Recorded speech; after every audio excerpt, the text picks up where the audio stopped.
Welcome back to Gotta Get Running. Thank you for joining us. I'm very excited today. We are off-site, out of studio, and we are at Pacers Alexandria, and I'm here joined today by the race director of the inaugural TCS Annapolis. Did I get this right? TCS Annapolis Half Marathon. Right.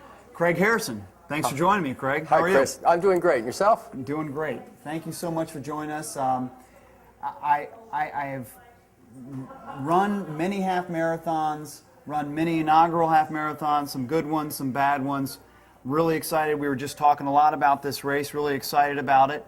You are the race director. Give us some background, how you got into this field here.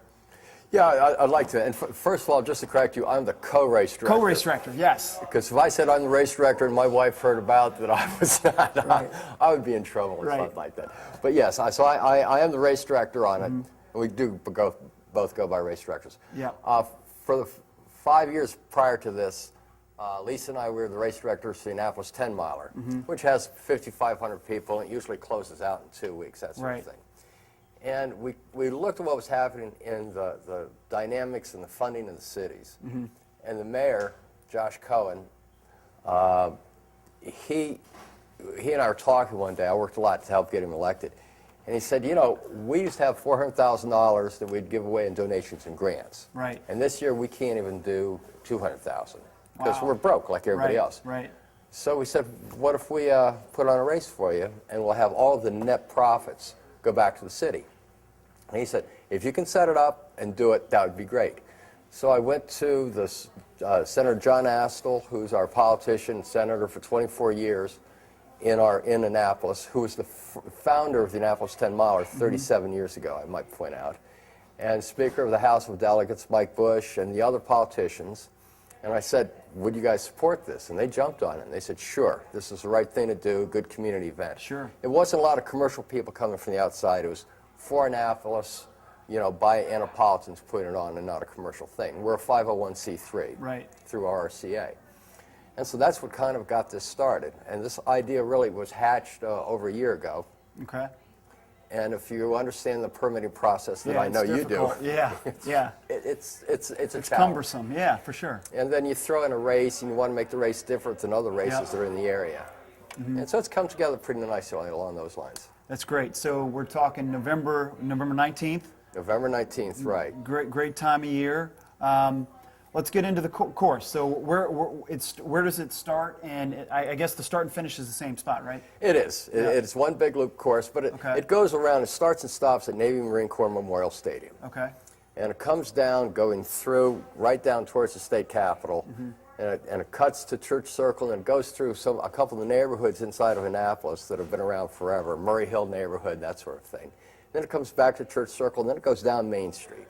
Okay. And the guys that are doing the photography, Sport Photo, who've been doing this for forever, even before there was a Bright Room or any of the other ones, he looked up the street and he said, when you have runners coming down Main Street and Church Circles in the background, it's just one of those pictures. Yeah. It was in Runner's World, as a matter of fact, about 7 or 8 years ago. But then we go over near the Academy, and we come up and we go around the State House. And then we're going to go out over the bridge, the Severn River Bridge, up to the B&A Trail. We'll be on there for just about a mile up and a mile back, and then we bring it right back to the stadium. And that's when the race turns into an event, which we're very proud of, because the entire community is invited to this as well. So we're talking first-year event. We could expect a few hundred people, right? God, what a great setup you are. We already have 3,100 people signed up. That is amazing. I knew you did have I know. That's a great setup. That's awesome. And I think that we're probably going to be able to have at least 1,000 more. How did you get so many people in a first-year event? What do you think it was? A lot of the fact is I think Annapolis is a very compelling area to go to. That was number one. Okay. Number two, we made it very easy for the runners to come and get their bibs and to get their premiums, because we're bringing them out to the runners, or for $10 we'll mail them to you ahead of time if you have time. Okay. We didn't want to do the race day pickup. Packet pickup, right. Because it is a Saturday event. Right. And since we're starting off at 7 o'clock in the morning, Now, I would say that that's publicly what we're saying, that there's not pack and pickup. But we all know how that is. Don't plan on it, though. You know, Don't that's the plan worst on thing it, you right. need is everybody showing up on Saturday. But you know, we can give us a call or an email for ahead sure. of time. Yeah. We'll be able to get so you're that. very runner friendly. It's gotta be, you know. Yeah. And that's why when just the way the race itself, with having the midshipmen and all these volunteer organizations we're giving this money to, having the volunteers out there, we're going to have more than enough volunteers. We're probably going to have a band or two out on the course, that sort of thing, and just bring it on back where we have the Rovers and this other group called Sly 45. They're going to be there. That's great. And then all the politicians, of course, but you can't have everything. So talk a little bit about the beneficiaries. You said you've got a number of them. Is that correct? We do. The primary beneficiaries are Anne Arundel Medical Center, the Community Health Center, which is not an emergency room, and it's somewhere in between, which was set up by Dr. Scott Eden, who's a name you might know because he won the Cherry Blossom about 18 years ago, but he did win it. He's a doctor that runs that. Wow. We've got the Hospice of the Chesapeake. They're one of the main groups. We have the Lighthouse Shelter, which is for people who are in transitions. They were put out of their homes because of the economy, something along those lines. The Midshipman Action Group, and this is the group that we're going to be able to earmark money so that a lot of the midshipmen that are going to run in New York or Boston or Chicago, this will go ahead and pay for their airfare and their entry fees. Wow. And we support them every way that we can on that. The Annapolis Recs and Parks, I'm fortunate enough to be on the board of advisors for the Recs and Parks, and like everything else in the cities, money's really tight. Right. And so they're supplying us with a lot of people and volunteers, and so we're going to help them out. And the Eastport Girls Clubs and a couple other smaller groups. We wanted to keep it kind of to maybe 7 groups. Right. Because our goal is to raise $250,000, and then we'll have the politicians be able to figure out where that money, who should be allocated the money, and that sort of thing. Wow, that's a lot of money. My producer and director Phil Hargis I forgot to mention that Phil's not joining us today. He's got that kind of big bucks, but not many people do. So a $250,000 is impressive. Talk about TCS's role and who they are and what are they doing with the race. That's a great segue on everything too, because TCS is Telecommunication Systems. Okay. They're an outfit that was started in '96 in Annapolis, and it has grown exponentially now. This year they'll do about $500 million worth of business. Okay. But they have the technology which enables texting. Last year their technology was used by Sprint as well as by Verizon. And last year their technology enabled over 900 billion text messages to go out. Wow. And so Maurice Tosay, who is the founder and CEO and president of TCS, he said, first of all, we want to get away from being telecommunication systems, and now we want to be TCS, as much as IBM went from International Business Machines to IBM, the same type of mindset he had. And so they've got this great technology, and they're very much back into the community. As an example, when I mentioned the Midshipman Action Group, when he was a midshipman, he's the guy who originally started that back in 1978 when he graduated. And then he and his wife donated the tennis courts to the Brigade Athletic Complex, which is on the other side of the river, near the golf course, and they donated that. And they're just very involved with the community. And so he felt that this is a way that TCS could give back to the community. And they're going to have their own water stop, of course, and we're going to go by their headquarters, that sort of thing. That's great. So when you said when the race finishes, then the event starts.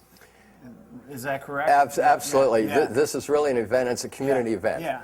Because after you come across the finish line, you're on the street and you go immediately onto grass, and that's where you get your medal, and you're going to get a hat that comes along, which is really a good hat. It's a nice technical hat. Wow. It's the same people that manufacture the here you go, the Shamrock. If you've been down to Shamrock, and we just said that's a great design for it, and we have a great medal. If you go to the website, you can see the medal, and then the ribbon around it is going to be a profile of the city of Annapolis. Cool. And that's pretty good. And then from there you go on down, and we have Sprint. They're going to be there with the 25 by 40 foot RV that shows a lot of the technology. And they're going to have computers out in front so you can check your time right then and there. Wow. So they're going to go from the you know, within 5 minutes before you get there, your time will already So be what listed. type of tag? Is it going to be the B tag or the foot tag or what? It's going to kind- be the foot tag. It'll be the okay. D tag. D tag, Yeah. okay. So and then they're automatically going to have their times as they finish. That's got it. Phenomenal. And then after you go ahead and you can go buy all these, and there's a number of other charities and groups that are out there, some whatever have you, people selling things.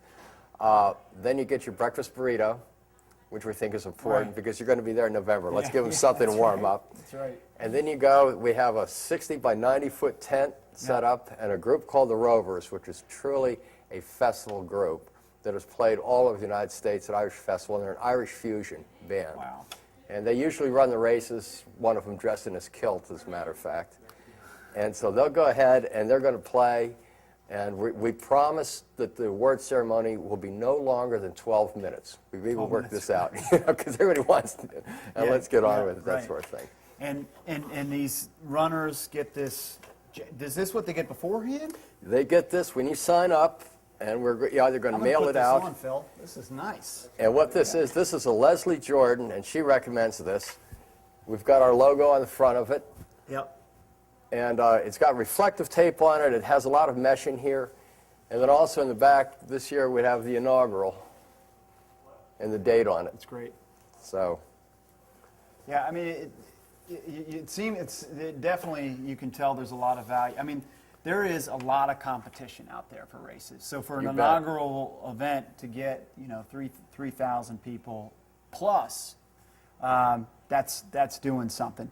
What do you think it was? Do you think did you guys communicate this event type atmosphere on your website? Do you think that's the reason why we got so much traction so early? we did that. We did do an email out to almost 50,000 people.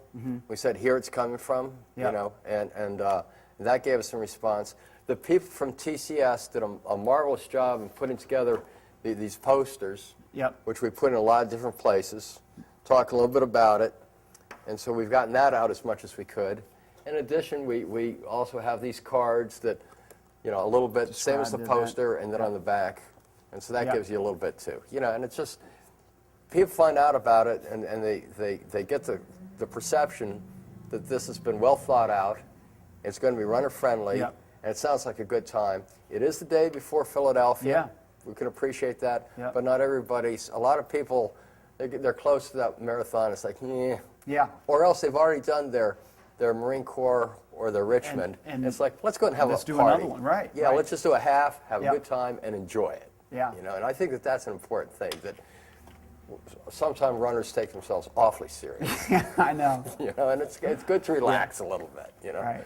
That's great. And you said, I thought what you said beforehand was really cool. Say that again, about when they finish, you want them to think about signing up. We want, there's certain races that you just know that, gee, I ran that on Saturday, I had a blast of a time, and then, gee, it's going to open up for registration on Monday morning, and I want to sign up. Yeah. Because I think that this year we may make the maximum. I don't think so, but we're heading towards it. Okay. But I think that next year we're going to have quite a turnout as well. So we want people to be able to come back, because we're doing everything. We're trying to green everything as much as Yeah. possible, and we're not going out and giving the swag bags with 18 coupons that Right, and right. stuff like this, Right. and here's something wristband.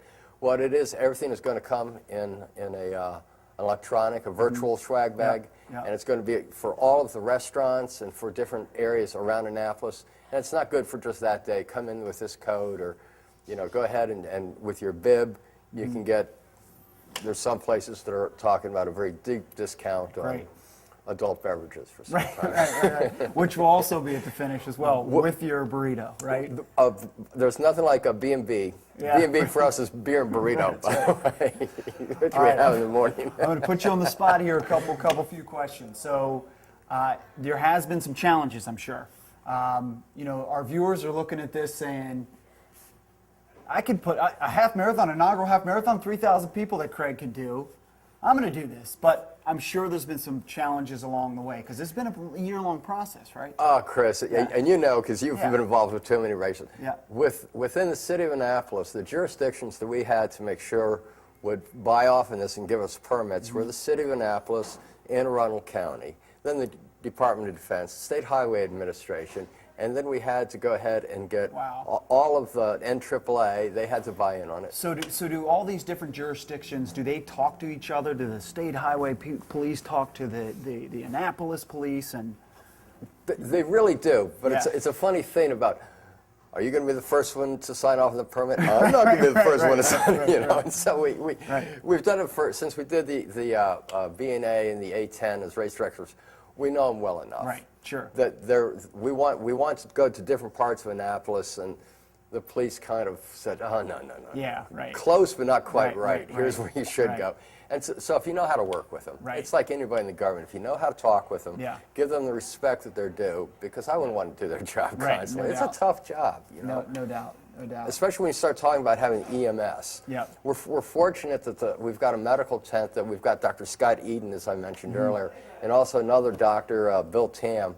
You know, they're going to be there at the medical tent. We've already orchestrated where we're going to have the EMS people on the bicycles, and also where we're going to have vehicles that move people on both sides of the river, because the other side is not the city, that's the Yeah. county, once you go across the Naval Academy Bridge. But it's so scenic when Yep. you're on top of there. The bridge, when you first go over it the first time, it's, oh, this is beautiful. And then when you're coming back down the hill and you look at the bridge and it's, oh, damn, I gotta go up that bridge again, you know? Right. And then you come down and we have a little insult hill area Right, afterwards, right. And then it's smooth sailing on back in. But, you know, we've got to make sure that everybody's going to be safe, Yeah, you know? absolutely. So those are some challenges. So I'm sure, again, putting you on the spot here, I didn't preface any of these questions here, but I'm sure there's been some great, and I like specific examples, and I'm sure there's been some great rewarding things that have happened because this race is put on, maybe customers who are running it. Can you share anything like that with us? Yeah, you know, there's so many people that have come back that have been doing the A10, and because the A10 this year was canceled. That's right. Because Yeah. of the hurricane. Right. So and since we incorporate, there's all of the courses in Annapolis are going to be a modification off of a theme. Sure. You know, there's only certain ways you can go. And so since we're picking up that course plus a little bit more, people have been very, very receptive right down the line. But there's something we were talking about earlier, and I'd like to share. To share this story. Yeah. There's so much contingency planning you can do for any one of these events. Right. And we were down at a meeting with Phil Stewart's Road Race Management down in Florida. Yeah. And David McGilvery, who is the race director for the Boston Marathon, for right, the of last course. 17 years, Yeah. he was leading a panel discussion on risk mitigation Right. and contingency planning. And he told us a story 4 years ago when it was the wet Boston Marathon. I think it rained a lot that day, didn't it? Yeah. And he had to go and visit the men's room, the porta potty, 10 minutes before the start of the Boston Marathon. Yeah. And so there were certain porta potties were set aside just for the executive committee. Right. So he went over there, he unlocked it, and put the lock down and went in and did his business. And when he was getting ready to leave, suddenly he heard a click. And somebody locked him in. By this time, it was 7 minutes before the start of This the is the Boston race Marathon. director of the Boston Marathon, the most prestigious race in the world, arguably. Yeah. With how much? $20 or $30 million. right. on him. Yeah.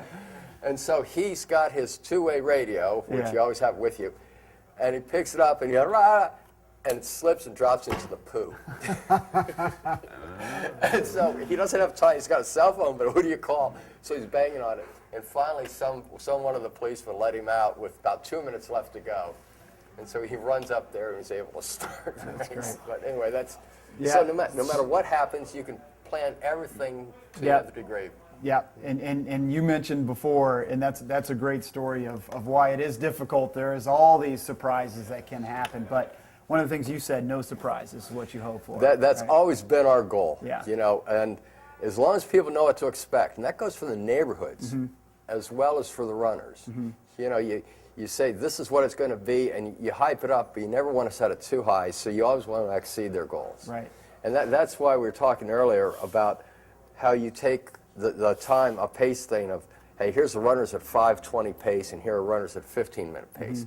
And you kind of cross-reference that with the map of the neighborhood. Right. And then you go ahead to everybody who's along the race route, and you put it in their mailbox, and you say, this is what you can expect. Right. And you always say, if you have to get out at this time, these are your alternate routes. Right. And to all your course monitors, you give them pieces of paper to say, if they have to get over here, if they have to go there, this is what you do. And I think that's really interesting because a lot of our viewers don't understand that process because you've got to get, we talked about the political buy-in, you talked about the buy-in from the police and all those different jurisdictions, but you've got to get neighborhood buy-in too.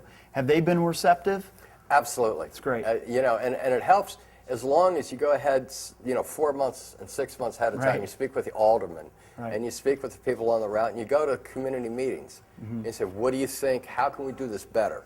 And that's the first thing you've got to do. And I think, Chris, you know that once you finish a race, you send out that survey. Yep. What is good, what is bad?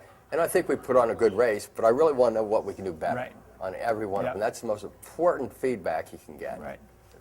Well, that's good. And I also think it's, so those are the type of things that a lot of our runners don't know. Maybe some other specifics about a half marathon. How many volunteers do you think you're going to have out there on race day? As a matter of fact, if we have less than 400, we're going to be hurting. Wow. See, that's a ton. Yeah. So some positions as volunteers fill up quicker than others. Right, right. No, since The we do glamorous have, I guess, a total of 8 beer taps on either Sign side up of the party. volunteer, yeah. Well, you know, they went pretty quick. Yeah, I'm sure they did. So Yeah. they did. Yeah. And then with all the midshipmen, because they're our muscle power and helping Sure. set up. You know, we went out and we got the big inflatable arch, Yeah. you know, put up there. So, and it's going to have inaugural on it and that Yeah. sort of thing. So you get the right type of pictures. Yeah, that's And awesome. but to set up that arch and to tear it down, Yeah. and that sort of Yeah, thing. so it's a laborious task time. So 400 volunteers. How much water? Do you have any idea how much water you're going to need on that day? Well, we do, and we've ordered a pallet and a half right now. Mm-hmm. But we're going to go with the large 5-gallon water containers. Yep. We ordered 100,000 of the 6-ounce cups. 100,000. Wow. Well, yeah, you figure you're gonna have the 5 water stops, Mm-hmm. and then you figure 2 cups per runner per water stop. Yep. Wow. At the worst case, and you know what's left over can always go next year. Right. And then Gatorade, we're not gonna have Gatorade up until you get to mile 6 and 6 Okay. on, and then we're gonna have water and Gatorade at them. 'Cause I don't think people really are looking for Gatorade. Right, You know, until for the first. and hopefully water won't be a huge concern as it is for the Annapolis 10-miler, being that it's going to be November. So Well, that's right. Annapolis, remember, it's always the weekend before Labor Day weekend. Right. So it's hot, it's humid, yeah, hilly. right, you right, know, so yeah, you know, the 3 H's. right. And it's I guess it's still open. People can still sign up. Absolutely. And how do we do that? And just yeah. go to www.annapolishalf.com. Okay. It's very straightforward. Yeah. The people from Race It that are taking care of registration have been wonderful to work with. Mm-hmm. They're very easygoing. They're very flexible in how we change around. And also, if people sign up and it turns out that they pull a calf or whatever have you, you can defer it to next year. Wow. Okay. So we want to make Yeah, sure you're that, really runner friendly. well, yeah. you know, and you Yeah. have to do that, Yeah. I think, now. That's great. Speaking of some runners, elites, you got how much prize money? Well, first is $1,500, Wow. second is $1,000, and third is $750, and that's for the men's, the women's, and then the Masters man and the Masters women. Wow. So, yeah, we want to make it so that people want to come out. Right. Right. Too many people have said, "Hey, I'm an elite runner. You know, will you comp me?" right. No. If you're going to go ahead and you're going to be going after some money, you can at least Right. Right. that You sort can of thing. pony up the. Yeah, right. I totally agree with you. As does our race management team here at Pacers. And I wanted to go back into the Finish Line Festival because that really is a big draw for a lot of our runners who might have done a marathon and, you know, they enjoyed it so much that maybe they're looking to do, you know, a half marathon in November. So talk a little bit more about the Finish Line Festival. Our thought process in having it in November was because people have run their big race. Right. They set that goal. They've met that goal. Right. Right. They've exceeded what they want to do. Now let's go out and have a good time. And that's why this is truly a half marathon event at the end, because the Rovers, the sort of people that pull in so many folks, they're going to really start about 9:30, Okay. right when we finish off with the awards, and they'll go to 12:30 or 1. Right. Okay, and then if they're not up there, then Slide 45 will be there. But we found out at the A10 that it was just such a draw for people to come there. And they've got that fun type of music that's truly uplifting and a lot That's of fun. great. And it turns out to be a party. That's great. You know, so so- real party atmosphere on course. You said maybe some entertainment as well. We have something called Annapolis Musicians for Musicians, and it's a way that musicians raise money for other musicians that are part of the rock scene, the rock and roll music scene there, but they don't have any health insurance. And one of them had a real serious heart condition, and we all raise money to help him out of his. And so that's a group that raises money. So they're saying, hey, we'll put on maybe a couple spots out there, put some generators out there, and we'll make a donation to them as well. So Sounds fun. There's still spots open. I like to ask this. I'm always kind of curious. What's your role on when November 19th comes? What are you going to be doing day of the race? well, there's something Lisa and I we call RDF. Yeah, or you and Lisa, I should say. Yeah, I'm sorry, Lisa, that I've Our excluding friends, her. Jerry and Amy know what we're Right. talking about. But Yeah. we got this from Jerry Frostick, and it's called Race Director's Face. And it's like, Right, what's going to screw up? right, You know, right. you're always looking ready at, to you know, pounce on it. something's about to screw up, Right, you know. right. So we're going to be running around there just trying to make sure that, all the plans that we made are. It's like George Papard at the end of the A-Team. Do you remember how all their plans had just gone to hell in a handbasket? Right. It was just nothing worked out. And he'd always light that little cigar, and he says, I love it when a plan comes together. So I've got a feeling that, who knows. That's great. But yeah. no, we're going to be there and having a good time. Yeah, you're having a good time, and it sounds like the runners will be as well. Very excited about this. It sounds like an event that's going to that already has traction and is going to be an event that'll be, something that we want to mark our calendars for. So obviously we want to focus on November 19th, but you said next year it's a different date. December 1st. December 1st. Okay. The following year, and we have to do it around when they don't have the home football game. Right. So that's nothing we didn't even talk about Right, yet. So right. we've got, and then it goes back to November 22nd. Okay, And gotcha. 2 years away. So we've already got that planned out for the next 5 years. Right. And- Yeah, talk real quickly about that. We got another minute here. Talk quickly about, so there's other events going on that same day. As a matter of fact, that same day, the pressure on the stadium is that there are 1,200 lacrosse players who are going to be bused from the other side of the stadium over to the Naval Academy, which is why we have to keep all those gates open. Yeah. And that's going to be from 8:30 to 11:30. And then at the same time, there's a rugby game that's out on the other side of the river. And also from 2:30 to 1:30, Good Counsel's playing DeMath there.